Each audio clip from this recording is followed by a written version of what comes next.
बिस्मिल्लाहिर्रहमानिर्रहीम। अस्सलाम वालेकुम नाज़रीन। प्रोग्राम इनसाइट के साथ मैं हूं आपका मेज़बान सलीम बुखारी।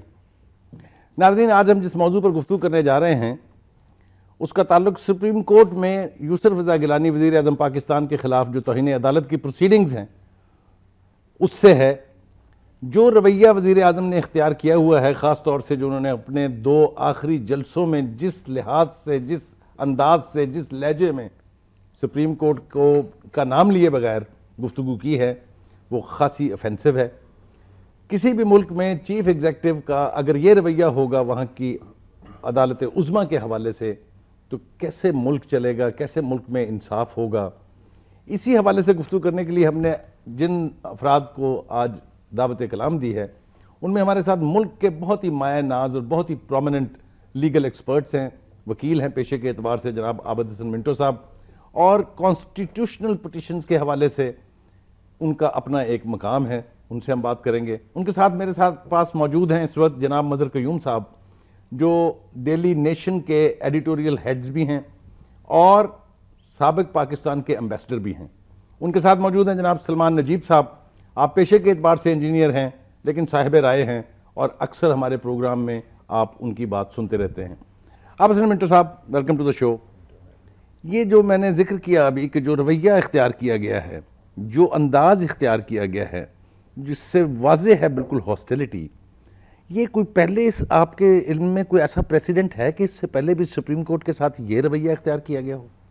इससे पहले ये रवैये तो थे कि सुप्रीम कोर्ट पर हमला जाके कर दिया जाए, ठीक, लेकिन सुप्रीम कोर्ट के अंदर या सुप्रीम कोर्ट के हवाले से, उसके अहकामात के हवाले से इस किस्म का रवैया तो कभी पहले हमने नहीं देखा। ठीक, कॉन्फ्रंटेशन तो सुप्रीम कोर्ट की अदालतों के साथ रही है, वो भुट्टो के ज़माने में भी रही है, नवाज़ शरीफ के ज़माने में भी रही है, इसलिए कि जब भी कोई ऐसा फ़ैसला किया जाता है या ऐसी प्रोसीडिंग्स की जाती हैं जो अरबाब इख्तियार को जो उस वक्त मौजूद होते हैं पसंद नहीं होती, तो एक किस्म का कॉन्फ्लिक्ट और कॉन्ट्रडिक्शन तो वहाँ पैदा हो जाती है।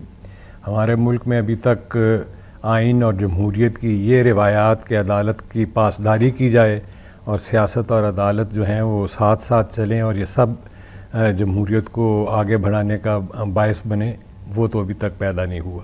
तो इसलिए ये जो हमारे मौजूदा हुक्मरान हैं, बिलखुसूस प्राइम मिनिस्टर का जिक्र आप कर रहे हैं, अदालत के बाहर तो ये सारे बयानात वो दे रहे हैं, ये शायद एक किस्म की एग्रेवेटेड कंटेम्प्ट तो बन जाती है। ठीक, और इसका अगर कोई जुडिशल नोटिस ले तो वो कहेगा कि भाई ये तो आपने अदालत के बाहर कहा है। अभी तक अदालत के अंदर ये बयान उन्होंने नहीं दिया। ठीक, ये देखना पड़ेगा कि अब, लेकिन आपका ख्याल है कि कोर्ट इसका नोटिस ले सकती है या लेगी? बिल्कुल ले सकती है, बिलखुसूस एक ऐसे मौके पर तो ज़्यादा ले सकती है जब वो इस नतीजे पे पहुँचे कि कंटेम्प्ट पहले हो चुकी है और उसकी सज़ा देनी है, तो सज़ा के लिए भी ये चीज़ें, मगर हर इस बयान के लिए उनको कन्फ्रंट करना पड़ेगा। अदालत ये सिर्फ अखबार के में बयान पढ़ने की बुनियाद के ऊपर ये फैसला नहीं करेगी जब तक उसको उससे पूछा ना जाए, उनसे बात ना की जाए। यानी आप समझते हैं कि जिस क्रूड अंदाज का रिएक्शन है कोर्ट की तरफ, इसकी भी पहले कोई मिसाल मिलती है? ये तो मेरा मतलब है, ये खुद अब तो ये अदालती या कानूनी सवाल तो नहीं रह गया ना, तो एक पोलिटिकल एटीट्यूड है। और ये लड़ाई जो प्राइम मिनिस्टर साहब या उनकी हुकूमत लड़ रही है, ये पॉलिटिकल है।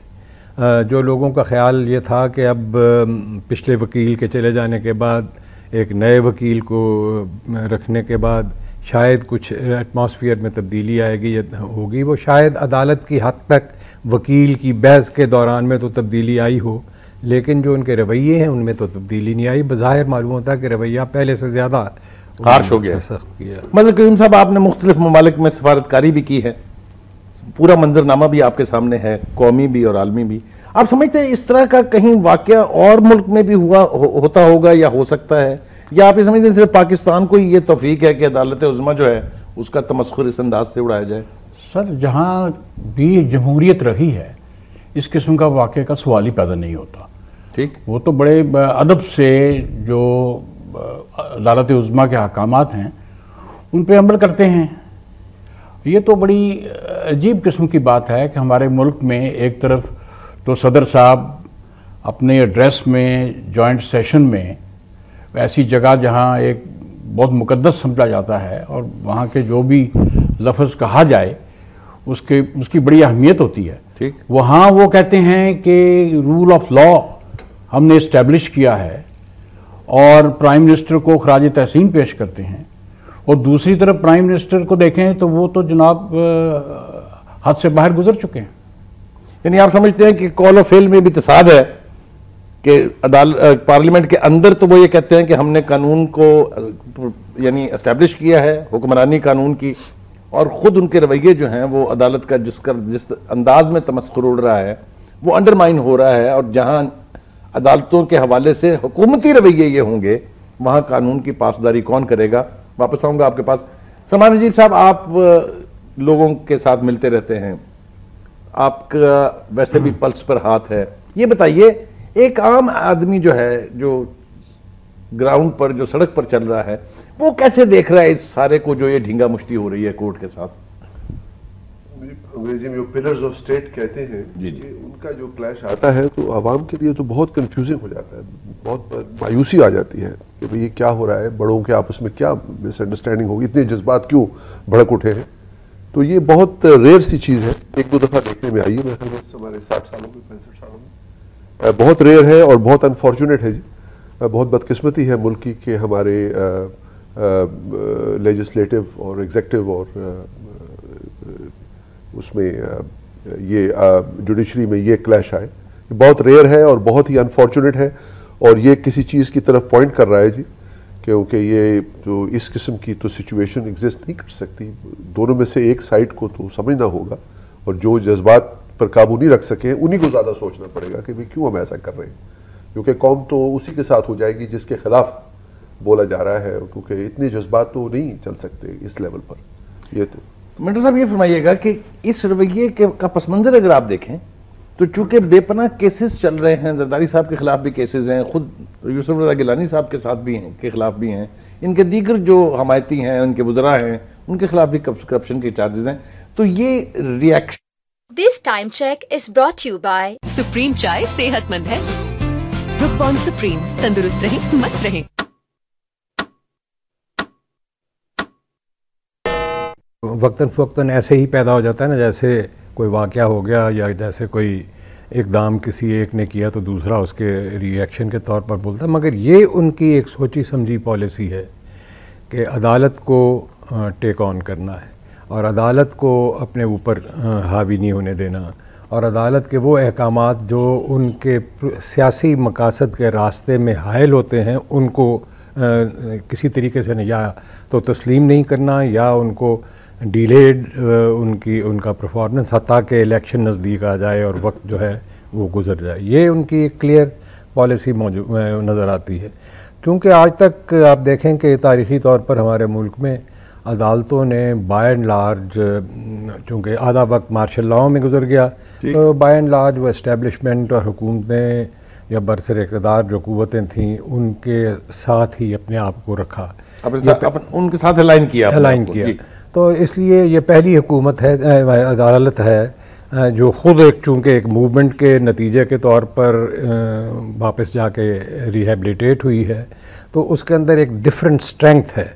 वो ताकत जो कि पहली अदालतों को इस तरीके से मुयसर नहीं थी वो इसके अंदर है, और इसकी हमायत करने वाले लोग जो हैं वकला में भी और आम लोगों में भी, और इसके जो एक्शंस हैं और जो इसके इक़दामात हैं उनकी हिमायत करने वाले लोगों की बड़ी तादाद मौजूद है। तो ये इस सारे की बुनियाद के ऊपर इनकी जो ताकत है वो पहले से बहुत बड़ी हुई है, और उसका नतीजा जो है वो ये है कि ये खुले ऑर्डर्स भी पास करते हैं। वो गलत हैं या सही है मैं इस बहस में नहीं जाना चाहता, मतलब उनको हक़ है कि वो ऑर्डर पास करें, और अदालतें गलत ऑर्डर्स भी पास करती हैं, लेकिन हुकूमत को इस बात का एहसास अभी तक नहीं है कि लोगों में ये शऊर अब पहले से ज़्यादा मौजूद है कि अदालत एक essential part of the democratic process है। वो अदालत के बग़ैर एक जमहूरी अमल जो है वो नहीं चल सकता आगे। नाज़रीन, आप गुफ्तगू सुन रहे हैं वज़ीर आज़म के ख़िलाफ़ तौहीन अदालत की जो प्रोसीडिंग्स चल रही हैं उनके ऊपर फ़र्द जुर्म आयद की जा चुकी है। हम अपने मेहमानों से इस हवाले से गुफ्तगू कर रहे हैं। अगर आप कोई सवाल पूछना चाहें हमारे मेहमानों से या कोई बात कहना चाहें तो आप हमें कॉल कर सकते हैं। हमारा नंबर आप लिख लीजिएगा, स्क्रीन पर भी हम इसे चला देंगे, 363-121 69। इस वक्त हम चलते हैं एक ब्रेक के लिए। वेलकम बैक नाज़रीन। हम गुफ्तगू कर रहे हैं प्राइम मिनिस्टर के खिलाफ जो तौहीन अदालत की प्रोसीडिंग चल रही है उसके हवाले से, और मिंटो साहब से हम पूछ रहे थे ब्रेक पर जाने से पहले। मिंटो साहब ये फरमाइएगा कि जो अदालत का रवैया है या अदालत का जो मैनरिज्म, जो मेथड है, जिस तरह से प्रोसीडिंग्स उन्होंने अब तक चलाई हैं, उसको आप कैसे देखते हैं? उसमें कहीं कोई फ्लॉ है या कहीं ऐसा लगता है कि कोई पार्टीजन एटीट्यूड है? उसको कैसे देखते हैं आप? हाँ, पार्टीजन एटीट्यूड तो बिल्कुल नहीं है, ठीक, लेकिन एक किस्म की वो एहतियात यकीनन बरत रहे हैं, क्योंकि इस वक्त जब भी वो प्रोसीडिंग चलती हैं तो तमाम अटेंशन जो है पाकिस्तान के अवाम की और दुनिया की भी फोकस हो जाती है उसके ऊपर। इसलिए उसमें वो किसी किस्म का ऐसा कदम उठाना नहीं चाहते जिससे ये मालूम हो कि वो किसी एक के ख़िलाफ़ हैं या किसी एक की हिमायत में कर रहे हैं। बल्कि एक तरह से उन पर क्रिटिसिज्म हो रहा है कि जी आप बहुत स्लो और बहुत ढील दे रहे हैं। तो इस एतबार से शायद थोड़ा सा लगता है कि स्लो। मेरा ख्याल है जो उनकी अगर कोई तनकीद की जा सकती है तो वो सिर्फ़ एक बात पर कि जब पहला फ़ैसला किया गया था उस वक्त से लेके जब इन्होंने रिव्यू की दरख्वास्त की है और रिव्यू की दरख्वास्त की समाअत तक एक लंबा वक्फ़ा है, वो वक्फ़ा कट डाउन किया जा सकता था। समाअत रिव्यू की शुरू में ही की जा सकती थी और उसका फ़ैसला किया जा सकता था। वो वक्फ़ा बहुत ज़्यादा लंबा है, लेकिन अब जब से ये प्रोसीडिंग्स कंटेम्प्ट की एक्चुअली शुरू हुई हैं, इसमें कोई इतना वक्फ़ा नहीं है और इसमें का तरीके से अदालत चल रही है जो मैं समझता हूँ बिल्कुल दुरुस्त है। और ऐसा ये यानी अदालत के पार्ट पर कोई ऐसा इक़दाम नहीं है जिसे काबिल एतराज़ समझा जाए। मदर साहब आप ये फरमाइएगा कि इस अदालत की बहाली में जो जुडिशरी बहाल हुई थी, सिविल सोसाइटी का, मीडिया का और अवामुन्नास का और वकला का बहुत बड़ा कंट्रीब्यूशन था। अब जो स्टेज है जहां ये कन्फ्रंटेशन अपनी आखिरी मंजिल तक पहुंची खड़ी दिखाई देती है, इन तीनों का, सिविल सोसाइटी, मीडिया और अवाम, इनका रोल आप कैसे देखते हैं? क्या पूरी हमायत हासिल है अदालती प्रोसेस को? बुखारी साहब, इस केस में तो नहीं है। उसमें तो ये था कि तकरीबन सारी की सारी कौम जो थी वो उस मूवमेंट के पीछे थी, ठीक, और उसको सपोर्ट कर रही थी। इसमें जैसे आपने देखा, मिंटो साहब ने भी फरमाया कि कुछ वकाला भी हैं उनके साथ, काफ़ी तादाद के, जो हुकूमत के साथ जा रहे हैं, जिनको लॉ की पासदारी करनी चाहिए। और मीडिया मोर और लेस तो इस हक में है कि जो जुडिशल अहकामात हैं उनकी तामील की जाए, उनका एहतराम किया जाए। हाँ, बिल्कुल एहतराम किया जाए और बगैर लैतो लाल के। एहतराम का लफ्ज़ मैंने इसलिए नहीं बोला क्योंकि वज़ीर आज़म साहब भी तो एहतराम का लफ्ज़ अक्सर इस्तेमाल करते हैं। वो कहते हैं मेरे उनके लिए बहुत बड़ी रिस्पेक्ट है। वो समझ नहीं आती रिस्पेक्ट कैसी है। रिस्पेक्ट तो वो है कि जो वो कहते हैं उस पर अमल करें। ठीक, तो मेरा ख्याल में ये सोसाइटी इस वक्त इस बात में यूनाइटेड नहीं है। लेकिन एक सवाल आपने सलमान साहब से पूछा था लोगों के तासुर के बारे में। जी जी, लोगों के तासुर के बारे में जहाँ तक मेरा वास्ता पड़ा है, उसमें बग़ैर किसी शक के वो हुकूमत की इस बात को अच्छा नहीं समझते, बल्कि समझते हैं कि ये जमहूरियत के लिए बहुत नुकसानदेह है और उनको सुप्रीम कोर्ट के अहकामात को मान लेना चाहिए। और ना मानेंगे तो और एक किस्म का मुल्क में कैओस होगा और दूसरे लोगों को भी शय होगी कि वो इनके अहकामात को रद्द कर दें। ठीक, सलमान साहब ये बताइएगा कि पीपल्स पार्टी के लोग तो जाहिर है अपनी हुकूमत के पीछे खड़े हैं, जो बाकी सियासी जमातें हैं, आप समझते हैं कि उन्होंने वो प्रेशर बिल्डअप किया है या एग्जर्ट करने की कोशिश कर रहे हैं जिससे अदालत भी स्ट्रॉन्ग फील करे और शायद कोई मॉरल प्रेशर भी पड़े जो हुकूमती हल्के हैं उनके ऊपर कि खुदा के लिए अदालत का ये तमस्खुर उड़ाने की बजाय आप उसकी बात सुने, रास्ते निकल सकते हैं, बहुत सा कुछ किया जा सकता है। कैसे देखते हैं इसको आप? सियासी पार्टियां तो जी फिर वो हमेशा ऑपोजिट रोल प्ले करती हैं, तो वो तो लोग उसको तो ये समझेंगे कि ये नेचुरल एक कुदरती वजूहात की वजह से जो आप केओस देख रहे हैं इस वक्त, जो इस वक्त इकोनॉमी का, जो आपकी ये मईशत का हालात देख रहे हैं, आप उसका अगर सोचें तो फिर तो सबको खड़ा हो जाना चाहिए कि खुदा के लिए लड़ना आपस में बंद करो और इसको किसी तरीके से खुश उसलूबी से, डायलॉग से ख़त्म कराओ। क्योंकि जज्बाती स्टेटमेंट्स दोनों तरफ से हो या अगर अपोजिशन भी शुरू हो जाए तो फिर तो बिल्कुल ही टोटल केओस हो जाएगा। तो जो भी अगर कर रहे हैं वज़ीर-ए-आज़म साहब या दूसरे दोस्त, उनको कहना पड़ेगा कि भाई इकॉनमी का हाल ही नहीं है, खुदारा लोगों पे तरस खाइए, कौम मायूस हो गई है, इतनी इकॉनमी का बुरा हाल है, कराची जल रहा है। अब तो इस वक्त तो बहुत प्यारी मतलब एक किस्म की कोऑपरेशन होनी चाहिए दोनों सारी पार्टियों की कि मिल बैठेंगे, मुल्क के साथ जो हो रहा है मिल के बैठे। आखिर हम लोग सबसे पहले तो पाकिस्तान को बचाना है और उसको संवारना है और उसको उसकी इकॉनमी को दोबारा जो डीरेल्ड है उसको लाना है, एनर्जी क्राइसिस है, खुदारा बैठ के बात करें। मेरे ख्याल में अब और मजीद शोर मचाने से तो कुछ फ़ायदा नहीं होगा, लेकिन दिलों से लोग बहुत मायूस हैं और बहुत परेशान हैं जो ये बड़ों के आपस में इस वक्त तासादम शुरू है और क्लियर नज़र आ रहा है कि इसका कोई एंड नहीं है, डेड एंड है, इसके ऊपर कुछ ना कुछ होने लगा है। मदर साहब ये फरमाइएगा कि एक तासुर क्या एक मतलब है ग्राउंड रियलिटी है कि अगर इंसाफ ना हो जिस माशरे में, जिस मुल्क में, वहाँ गैर मुल्की लोग आके इन्वेस्टमेंट करने पर तैयार नहीं होते क्योंकि वो समझते हैं कि उनकी इन्वेस्टमेंट जो है उसको कोई तहफ़्फ़ुज़ ही हासिल नहीं होगा। आप चूँकि सफारतकारी करते रहे, आपको यकीन ऐसी सूरत हाल का सामना करना पड़ता होगा, कैसे देखते हैं इसको? बुखारी साहब, सबसे पहला सवाल तो यही होता है कि उस मुल्क में लॉ एंड ऑर्डर का क्या हाल है। यहाँ तो आप देखें कि जो बाहर से पाकिस्तानी है, अगर वो पाकिस्तान आ जाए तो उसकी जान खतरे में आ जाती है, क्योंकि अगर वो पैसे ले आए, कई लोग आपने ऐसे देखे बेपनाह फैमिलियां लुट गई हैं एयरपोर्ट से निकलते ही, एयरपोर्ट से निकल जाती हैं, अगवा हो जाते हैं और इस किस्म की बातें हैं। तो फॉरेनर्स तो जो हैं वो तो जाहिर है इस चीज़ से इज्तनाब करेंगे। आपने देख ही लिया कि आपकी इन्वेस्टमेंट जो foreign investment almost zero level पर है। हाँ जी, इस मदर साहब इस दफा ब्रेक का नाज़रीन चलते हैं ब्रेक पर। ब्रेक से वापस आएंगे तो मंटो साहब से पूछते हैं इसके लीगल एस्पेक्ट के बारे में मजीद। Welcome back. मिंटो साहब आप ये फरमाइए कि एक शिकायत हुकूमत की तरफ से अक्सर की जाती है कि अदालत उज़्मा ख़ास तौर से और ज़ाहिर है हाई कोर्ट्स भी हर छोटी से छोटे वाक़े के ऊपर सुओ मोटो एक्शन ले के उन्होंने वो कहते हैं कि हुकूमत तो ये चला रहे हैं, हमें तो हुकूमत करने नहीं दे रहे। आप समझते हैं कि ये आर्गूमेंट ठीक है? शायद देखने में जिसको प्राइमा फेशाई कहते हैं कि ये आर्गूमेंट दुरुस्त मालूम हो, क्योंकि बेशुमार मामलात में आए दिन अखबार पढ़ के ख़त ले के किसी ख़बर की बुनियाद के ऊपर अदालत जो है वो सुओ मोटो एक्शन लेती है।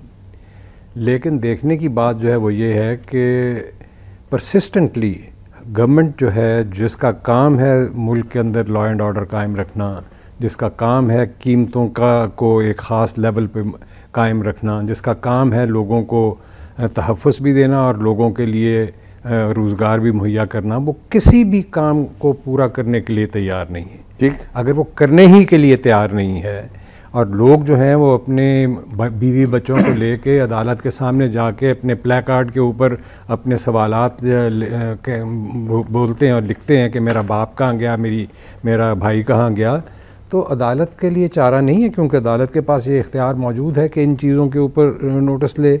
आम तौर पर वो नहीं लेगी, वो कहेगी कि भी अदालत आप निचली अदालत में आईनी एतबार से ये अदालत है, अदालतों के दायरे में इख्तियार के अंदर है। लेकिन वो कहते हैं कि भी एक जुडिशल रिस्ट्रेंट होनी चाहिए। जिन मुल्कों के अंदर गवर्नेंस जो है वो बिल्कुल फेल हो जाए, वहाँ जुडिशल रिस्ट्रेंट भी उस तरीके से नहीं हो सकती जिस तरीके से आम सेटल्ड सोसाइटी के अंदर की जाती है, क्योंकि फिर कोई ना कोई तो अमल करेगा। ठीक, अब हमें रोज़ ये शिकायत होती है कि भाई ज़रा सी यहाँ पे लॉ एंड ऑर्डर सिचुएशन होती है तो आप मार्शल लॉ लगा देते हैं।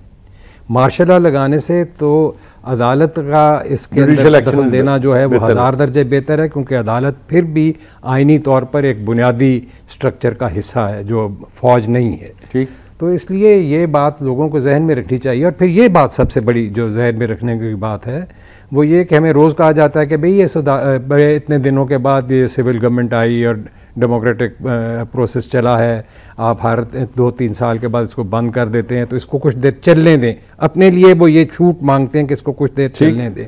तो अदालत के लिए जिसको इस सारे इस मलगूबे में से अपनी जुरिस्डिक्शन जो है उसको इस्तेमाल करना है, जो एक लॉ एंड ऑर्डर का कैओस है और क्राइसिस एक सोसाइटी के अंदर है, उसको भी कुछ अरसा चलने दें तो वो अपने आप को स्ट्रीमलाइन करेगी।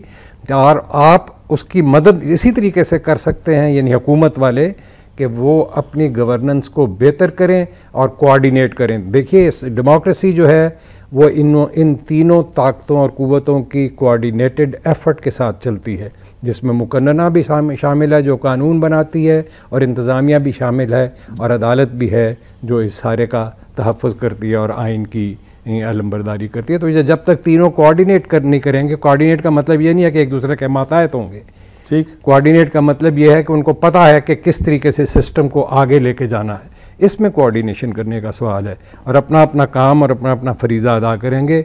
अनफॉर्चुनेटली 4 साल का अरसा जो गुजरा है, प्रेसिडेंट की तकरीर के बावजूद भी वो एक टोटल फेलियर का हिस्सा है।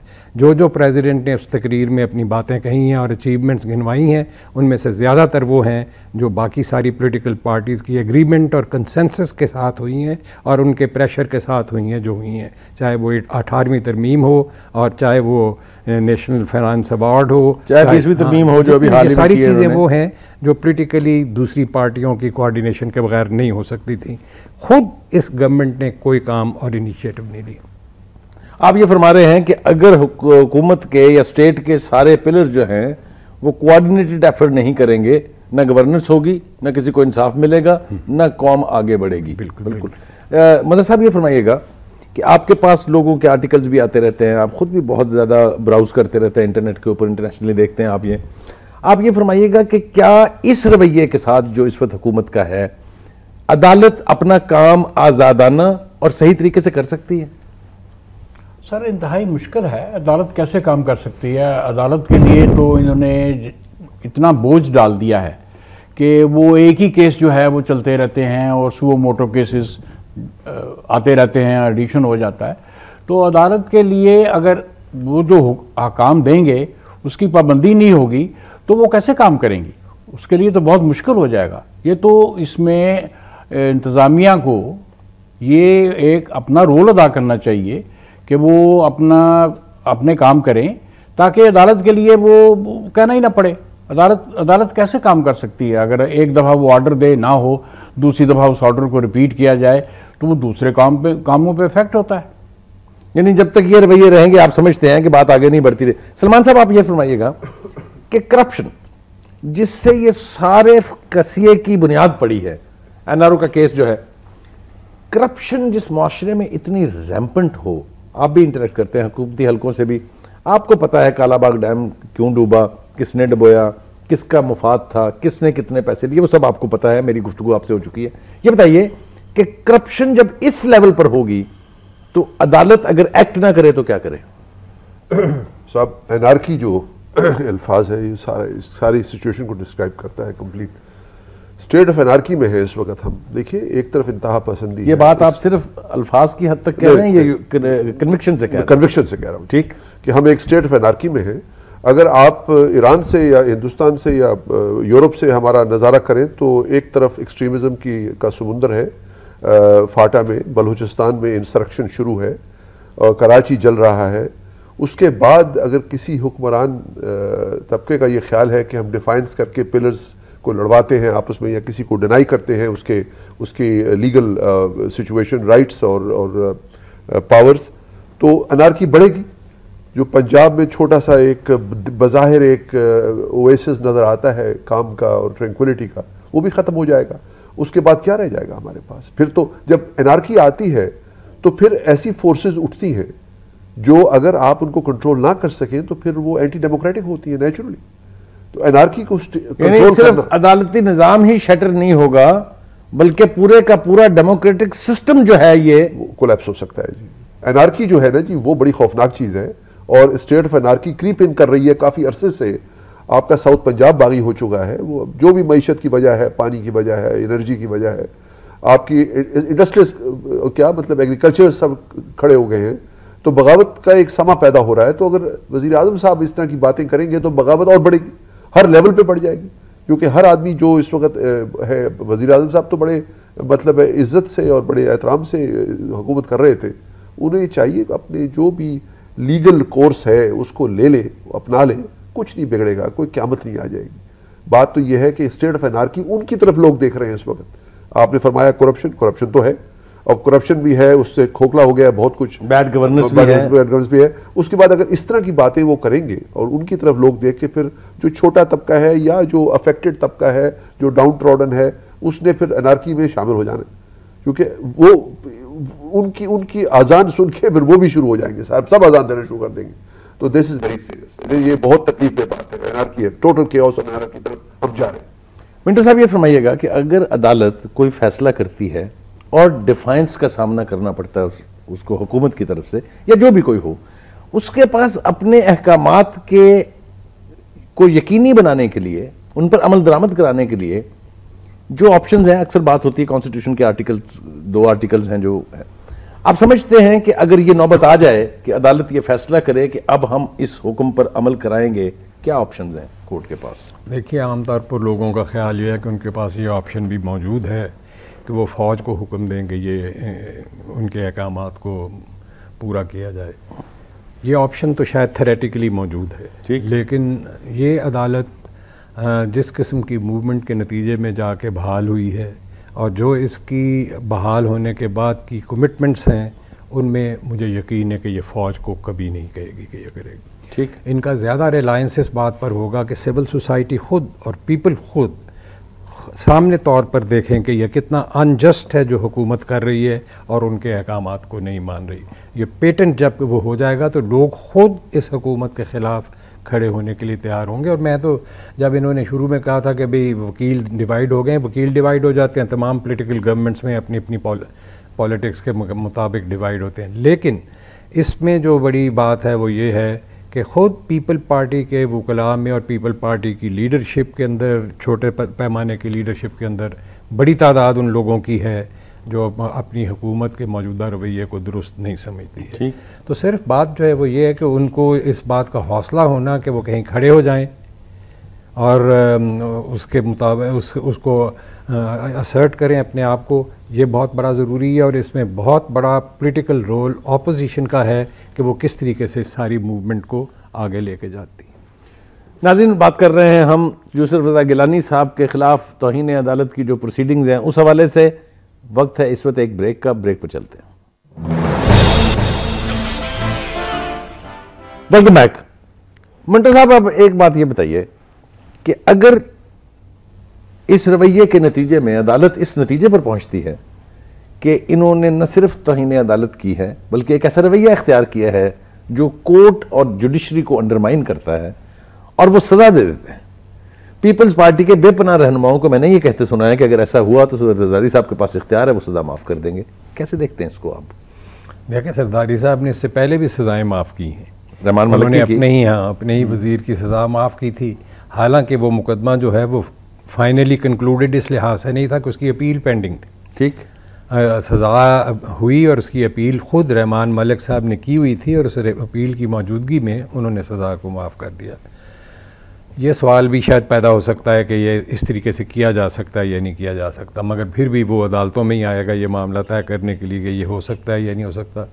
लेकिन इस केस के अंदर शायद वो इतनी जल्दी ना करें, क्योंकि इसमें अब जिस किस्म के वकीलों के मशवरे से ये काम चल रहा है, मुझे लगता है कि वो ऐसा नहीं करेंगे। वो इसकी बजाय अपील इनके पास कर देंगे, क्योंकि अभी एक अपील की गुंजाइश उनके पास मौजूद है। और जब तक अपील का फ़ैसला नहीं होता, मुमकिन है कि ये मामला जो है वो इसको तयशुदा ना समझा जाए और उसके ऊपर अमल दरामद ना हो।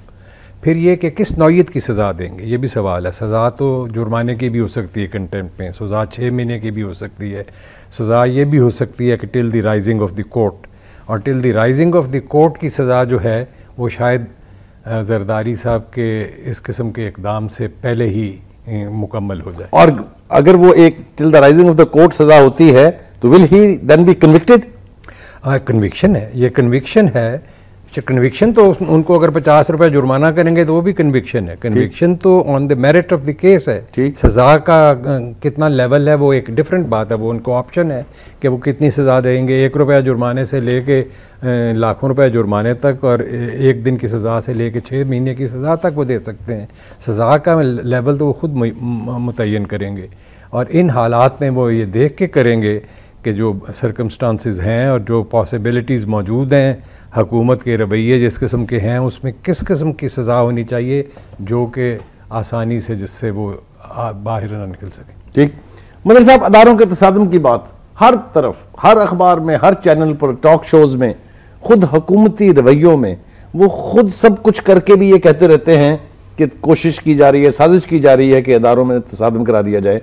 ये अदारों के तसादुम का जो पूरा फसाद एक खड़ा कर लिया जाता है, आप समझते हैं कि जस्टिफाइड है? और कौन है जिम्मेदार अदारों के तसादुम का? अदालत के ये इदारों के तसादुम का जिम्मेदार तो हुकूमत ही है, और उनका ये कहना कि कोशिश की जा रही है, ये तो कोशिश क्या कर रहे हैं, वो खुद कोशिश कर रहे हैं। आप समझते हैं चोर मचाए शोर वाली बात है कि कर भी खुद रहे हैं और साथ ही बिल्कुल बिल्कुल, यानी जिस तरह से हम देखते हैं कि अदालत की तौहीन भी हो रही है, उस पर तबसरे भी किए जा रहे हैं, साथ साथ कहते हैं हम तो अदालत का एहतराम करते हैं और हर फैसला हमने तस्लीम किया है हमेशा। ये कंट्राडिक्शन कैसे देखते हैं आप? कंट्राडिक्शन सर, ये तो बिल्कुल वही है जो सदर साहब ने अपनी तकरीर में कहा। जो बातें भी कहीं वो सिर्फ लफाजी है, वो रेटरिक है, उनकी हकीकत तो है नहीं। जैसे उनके क्रिटिक्स ने पॉइंट आउट किया कि भाई ना तो आपने कोई रोटी कपड़े का जिक्र किया है, ना तो जो रियल प्रॉब्लम्स हैं जो इस वक्त नेशन को फेस कर रही हैं उनका जिक्र किया, जिसमें ड्रोन अटैक्स हैं, जिनमें नेटो सप्लाईज हैं, तो वो इसमें बलोचिस्तान है, बेशुमार और चीज़ें हैं, लोड शेडिंग है, बेरोजगारी है, इन्फ्लेशन है, करप्शन का आपने जिक्र किया, करप्शन है। लेकिन मसला अब ये बन गया है कि अगर उन्होंने ये इरादा कर लिया है कि हमने अदालती हुक्म नहीं मानना, तो और किसको क्लैश कहते हैं? आप इसी को क्लैश कहेंगे ना। अब ये दो बड़े अदारे तो आपने सामने आ ही गए, दो बड़े अदारे ही क्लैश कर रहे हैं आपस में, और तो कोई नहीं कर रहा ना। आप जिसको अगर मीडिया को फोर्थ पिलर कहते हैं, वो तो क्लैश में नहीं है किसी से, और आर्मी है वो तो हुकूमत से क्लैश में नहीं है या जुडिशरी से क्लैश में नहीं है, वो तो बड़ा एहतराम करते हैं और उसका सबूत देते हैं। ये मैं समझता हूँ कि क्लैश करने के जिम्मेदार ये खुद हैं, और ये वावेला बना रखा है, खुद ही जिम्मेदार भी हैं, खुद ही वावेला भी मचा रहे हैं। सलमान साहब, एक बात आप ये बताइए कि खुदा न खास्ता ऐसी सूरत हाल आ जाती है कि अदालत को मुश्किल पेश आती है या तो परफॉर्म करने में या अपने फैसलों पर अमल दरामद कराने में, तो क्या आप समझते हैं कि बुकला, सिविल सोसाइटी और मीडिया फिर से उसी शदोमद के साथ कोई तहरीक चलाएंगे जिससे ऐसा करना मुमकिन हो सके?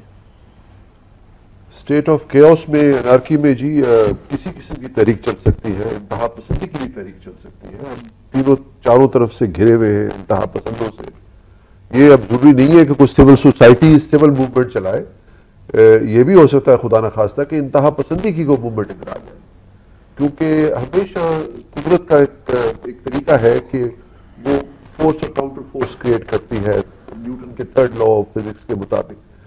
तो ये अब ज़रूरी नहीं है कि अगर एक बड़े साहब जो हैं वो नाराज़ हो जाएं, इमोशनल हो जाएं, लॉ को ठुकरा दें और कहें कि साहब हमें परवाह नहीं है, जो होना है हमारे साथ हो जाए, हम संभाल लेंगे। तो उसमें फिर कोई ऐसी कुव्वत सामने आ जाए रातों रात, क्योंकि मायूसी तो है। जब मायूसी होती है तो ऐसी चीज़ें होती। तो आप इसको किस तरह रूल आउट कर सकते हैं कि एक कोई भी अनफॉर्चुनेट सिचुएशन, कोई अनऑर्गेनाइज या कोई एकदम एक रैलिंग फोर्स आ जाए और वो सिविल सोसाइटी के हाथ से सिचुएशन निकल जाए बाहर और वो इंतहा पसंदों के हाथ में चली जाए बाहर। ये आप किस तरह कंट्रोल कर सकते हैं? मटर साहब, आप ये फरमाइएगा, मुझे एक हवाला तारीखी याद है, अगर आप इजाज़त दें, कि सेकेंड वर्ल्ड वॉर के बाद जो ब्रिटिश प्राइम मिनिस्टर था उसने अपने मिनिस्टर ऑफ जस्टिस से पूछा कि क्या मुल्क में इंसाफ का निज़ाम सही चल रहा है, तो उसने जब पॉजिटिव में जवाब दिया कि जी, तो उन्होंने कहा हम ये मुल्क बना लेंगे, हम इसको खड़ा कर लेंगे। और सारी दुनिया ने देखा कि 10 साल से कम अरसे में ब्रिटेन फिर अपने पाँव पे खड़ा हो गया। आप क्या एडवाइस करेंगे अपने तजर्बे, अपने इल्म की रोशनी में हुकूमत को क्या रवैया इख्तियार करना चाहिए? देखिए, मैं बड़ी कोशिश करता हूँ कि हुकूमत को कोई एडवाइस ना दी जाए, क्योंकि हुकूमत को करोड़ों रुपए की फीस लेके एडवाइस देने वाले काफ़ी मौजूद हैं, लेकिन दर्द दिल रखने वाले, मुल्क का दर्द रखने वाले की एडवाइस उन करोड़ों रुपए से नहीं है। हम ज़्यादातर तो जो बातें कहते हैं वो आम लोगों के लिए ही कहते हैं ताकि उनको समझ आ जाए कि क्या करना है। तो हुकूमत अगर उससे कुछ सीख सकती है, अगर इस बात में कोई वक़्त है, तो वो यही है कि भाई अगर वो ख़ुद हुकूमत ये कहती है कि आइन की हुक्मरानी में वो यकीन रखते हैं और जमहूरी अमल में रखते हैं। ये दोनों चीज़ें जो हैं, इसमें आइन अदालत का जो किरदार मुतय्यन करता है वो यही है कि वो गलत फ़ैसले भी कर सकती है। मैं ये नहीं कहता हूँ कि वो नहीं कर सकती। ठीक, हमने साल तक नज़रिया ज़रूरत का फ़ैसला जो है उस पर अमल किया है और बिल आखिर आके उसको रिजेक्ट किया। जो फंडामेंटली एक गलत फैसला कॉन्सेप्ट था और सब सिविल सोसाइटी कहती थी कि ये गलत फैसला है और पॉलिटिकल लोग भी कहते थे कि गलत फैसला है, लेकिन वो बाइंडिंग फैसला था और वो तो 4-5 जजों का था। ये तो 12-12, 13-13 जजों के फैसले हैं जो इस वक्त हो रहे हैं। इसलिए ये बात उनको तस्लीम करनी चाहिए कि आइन की हुक्मरानी का एसेंशियल हिस्सा अदालत के फ़ैसलों की पाबंदी करना है। उनको आप पॉलिटिकल लेवल पर बेशक उसको चैलेंज करते रहें कि ये गलत था, आर्टिकल 248 में क्या लिखा है, इम्यूनिटी है या नहीं है, ये बहसें चलती रहेंगी सोसाइटी के अंदर, लेकिन फ़ैसले को मानना ज़रूरी है। इसके बगैर जमहूरियत नहीं चल सकती। जी, एक वन लाइनर जी, आप इत्तेफाक करते हैं जो मिंटो साहब ने कहा? बिल्कुल 100%। सलमान साहब आप? जी, ग्रेसफुल काम किया जाए तो उसका दूर रसनता है जिसको कहते होता है। हैं। जी, नाजरीन, आपने गुफ्तगू सुनी हमारे मेहमानों की। मैं उनका बहुत शुक्रगुजार हूँ, जनाब सलमान नजीब साहब का, जनाब मदर क़य्यूम साहब का और जनाब काबिल एहतराम मंटो साहब का। कंसेंसस इस बात पर है कि अगर अदालत के फैसलों पर अमल नहीं होगा तो न सिर्फ ये निज़ाम नहीं चलेगा, बल्कि वो जमहूरियत जिसका ख्वाब एक तवील अरसे से देखा जाता रहा और अब यह दावा किया जाता है कि इस मुल्क में जमहूरियत कायम है, वो कायम नहीं रह सकती। हुकूमत का काम अदारों को बिल्डअप करना, स्ट्रेंथन करना है, अदारों के साथ तसादम की पॉलिसी इख्तियार करना नहीं है।